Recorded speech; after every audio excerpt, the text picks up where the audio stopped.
16 boys walked off a Glacier 70, 2 days after their plane crashed. Nothing grows at 11,000 feet. Nothing lives there. There was only one thing left to eat, and it was each other. You have never been where these boys are about to go. Almost no one has. And what keeps 16 of them alive for the next 72 days is not strength. And it is not luck. It is something older than both. Something wired into you right now, sitting where you are sitting. Stay with this. Because the moment they should have died is not the moment you think. It is October 13th, 1972. A Fairchild turboprop carrying 45 people, most of them a rugby team, the Old Christians Club, flying from Montevideo to Santiago for a match, is coming down through the clouds. The pilot thinks he has already crossed the Andes. He has not. He is still inside them, descending straight into a mountain, and behind him the boys are laughing. Some are singing. One shouts a joke about the turbulence. Then the tail tears off the plane. The Fairchild hits a ridge, loses both wings and its tail, and what is left of it slides down a glacier at 200 miles an hour like a sled with no one steering. Seats tear loose from the floor. The men strapped into them are flung forward into a wall of aluminum and each other. When the fuselage finally shudders to a stop in a snowbank, 12 people are already dead, and several more are dying. There is a medical student on board, and a first-year medical student beside him, and by nightfall the two of them are moving through the wreckage in the dark, setting broken bones with luggage straps and torn shirts, because there is no one else and nothing else. The fuselage is a crumpled tube half buried in snow, tilted at 11,000 feet, and around it there is nothing. No trees, no animals, no color. Just white in every direction, and a cold that reaches into the metal and pulls the heat out of everything it touches. That first night, the temperature falls to 30 degrees below zero. The survivors pack themselves together inside the broken tube, pile luggage against the open end to block the wind, and wait for a morning that will not be warm. The survivors do the thing you would do. They wait to be rescued. This is the first thing you need to understand about your own mind. When something goes catastrophically wrong, your brain does not immediately switch into survival mode. It does the opposite. It assumes the world still works the way it did an hour ago. It assumes someone is coming. They rationed the little they had. A few chocolate bars, some crackers, some wine, a squeeze of toothpaste, or a single square of chocolate a day, certain that rescue was a matter of hours, then a matter of days. The boys on that mountain had pulled a small transistor radio from the wreckage and coaxed it into working. On the 11th day, huddled around it, they heard the news broadcast that the search for them had been called off. 8 days of flights over that white expanse had found nothing, because a white plane on a white glacier is invisible from the air. The countries had stopped looking. Officially, they were dead. Picture that.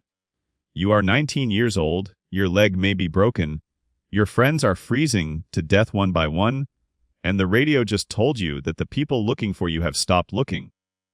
That the world has already decided you are gone. Most stories about survival tell you this is the moment of despair. It is not. Watch what actually happens, because it is stranger and it reveals more about you than any breakdown would. A few of them go quiet, and in that quiet, something shifts. If no one is coming, then the only people who can save them are already here. That single thought, we save ourselves, is the hinge the entire story turns on. It is also one of the most powerful things your brain can do, and it has a cost that the boys had not yet understood. Because to save themselves, they first had to survive. And there was no food. You have maybe 3 weeks before starvation kills you. They had already burned through the few chocolate bars and the wine in the plane. Above 11,000 feet, nothing grows. Nothing lives. There were no birds, no insects, no grass under the snow. There was only one source of protein anywhere on that mountain, and every one of them knew what it was, and no one would say it out loud. The bodies of their dead friends lay frozen in the snow outside the fuselage, perfectly preserved by the cold. Sit with how impossible that is. Not physically impossible. Impossible in the way your whole self recoils from. These were not strangers. They were teammates, cousins, brothers. A boy named Roberto Canessa, 19 and a medical student, was the first to say what the science was. that a human body without food would consume its own muscle, until the heart itself gave out, and that the flesh outside in the snow was the only thing that could stop that. He said it clinically, because clinical was the only way to say it at all. And still, for days, no one could do it. Here is what that hesitation tells you. The rules you live by, the deepest ones, the ones about what a body is and what you owe the dead, those rules do not switch off because you are starving. They are not a coat you take off when it gets cold. They are built into you as deep as hunger is, and when the two collide, something in you tears. The boys prayed. They argued.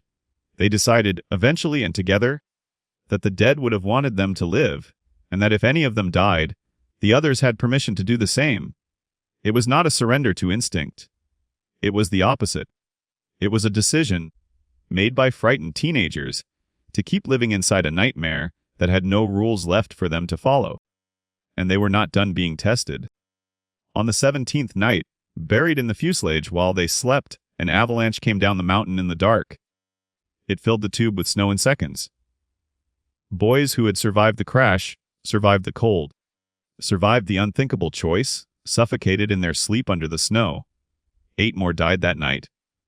The ones who lived clawed an air pocket and lay pinned in the black for 3 days while a storm sealed them in, breathing the same thin air, unable to dig out, listening to the silence where their friends' voices had been.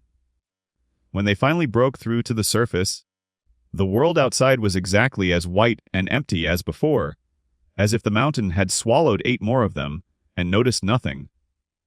And still the survivors did what they had trained themselves to do. They dug their friends out of the snow. They kept the ones who were left alive. They started counting the days again. Remember the pilot in the clouds, certain he had already crossed the mountains, certain the danger was behind him. Every survivor on that glacier kept making the same mistake he made. They kept thinking the worst was over, and the mountain kept showing them it was not. The lesson buried in that, the one your own brain resists, is that survival is not a single heroic act. It is the refusal to assume the danger has passed, over and over, for 72 days, when everything in you is begging to believe it finally has. By December, they understood the only truth that mattered. No one was coming. The radio had said so weeks ago. If they wanted to live, someone would have to walk out of the Andes. Look at what that meant. They were trapped in a bowl of 11,000-foot peaks, and the mountains to the west, the direction of help, rose higher still, some of them to 14,000 feet and beyond, walls of ice with no path over them. Weak, starving, in sneakers and stitched together scraps of insulation, at least one of them would have to climb those walls with no equipment and no idea what lay on the other side. 2 of them went. Nando Parrado, whose mother had died in the crash and whose sister had died in his arms 8 days later, and Roberto Canessa, the medical student who had first spoken the unspeakable.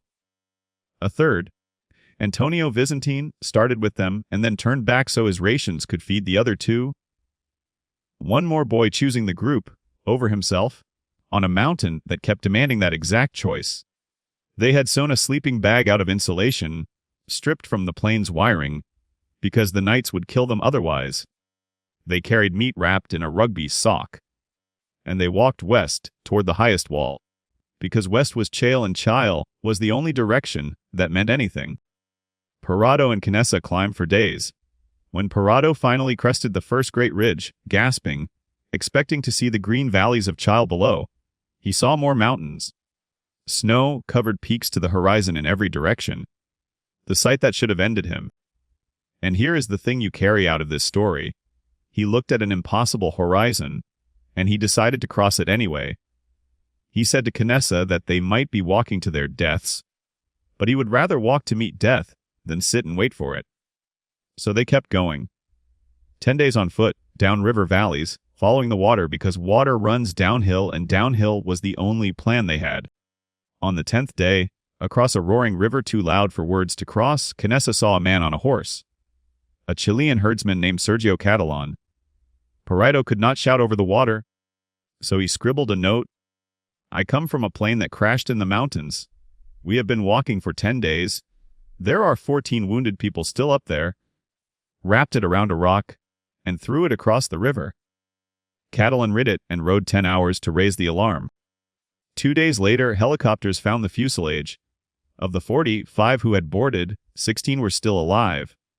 72 days on a glacier where nothing should have survived a week.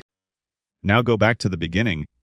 To those boys laughing as the plane dropped through the clouds, certain the mountains were already behind them. They were wrong about that. The mountains were in front of them, and above them, and around them, and they would spend 72 days learning that the danger is almost never where you think it is, and almost never behind you.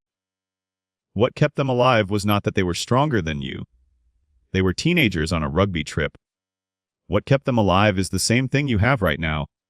A mind that, when it finally stops waiting to be saved, will do almost anything to save itself. The horror of that mountain was never that it made them into something less than human.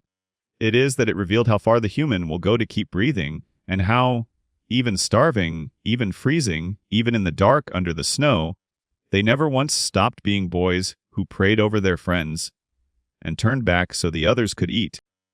16 boys walked off a Glacier 70, 2 days after their plane crashed. On a mountain where nothing grows and nothing lives, where the only thing left to eat was each other, they never stopped being boys who prayed over their dead and turned back so the others could live. That was never the horror of the story. It was the whole miracle of it.